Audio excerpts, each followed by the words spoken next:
La tension monte au Monténégro. La police et des manifestants se sont affrontés pendant le week-end lors de l'intronisation du nouveau responsable de l'Église orthodoxe serbe. La cérémonie prévue dimanche a provoqué la colère des chrétiens attachés à l'Église orthodoxe monténégrine qui refusent de voir une autre branche occuper cette fonction, symbole de l'indépendance du pays.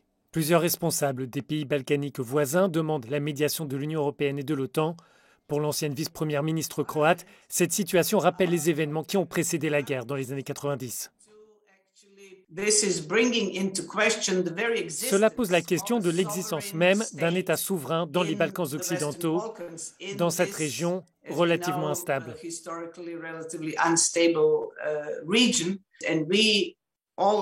Et nous, tous les signataires de cette demande, sommes inquiets, car si le document est ignoré, cela pourrait provoquer un conflit.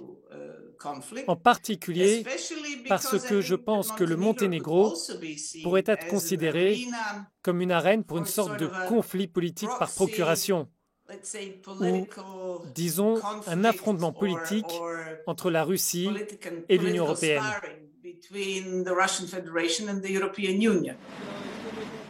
Dans un communiqué, un porte-parole de la Commission européenne évoque des inquiétudes et appelle au dialogue pour surmonter les divisions et montrer l'attachement du Monténégro aux valeurs européennes. Le pays voisin de la Serbie, de la Bosnie-Herzégovine, du Kosovo, de l'Albanie et de la Croatie est profondément divisé sur ses liens avec l'Église orthodoxe serbe, qui représente le courant religieux majoritaire. Pour l'ancien ambassadeur de Podgorica auprès de l'OTAN, ces heurts sont le reflet de tensions en cours depuis quelque temps. Ma plus grande inquiétude est que le pays semble plus divisé que jamais, plus encore qu'au moment où nous avons voté pour l'indépendance. Je pense que l'Union européenne devrait relancer cette approche et devrait redonner vie à cet agenda européen.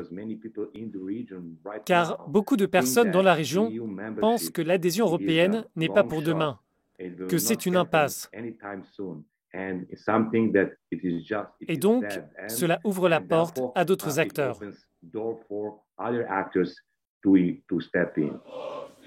L'ancien ambassadeur dit voir une influence croissante de Belgrade au sein du principal parti de coalition au pouvoir à Podgorica.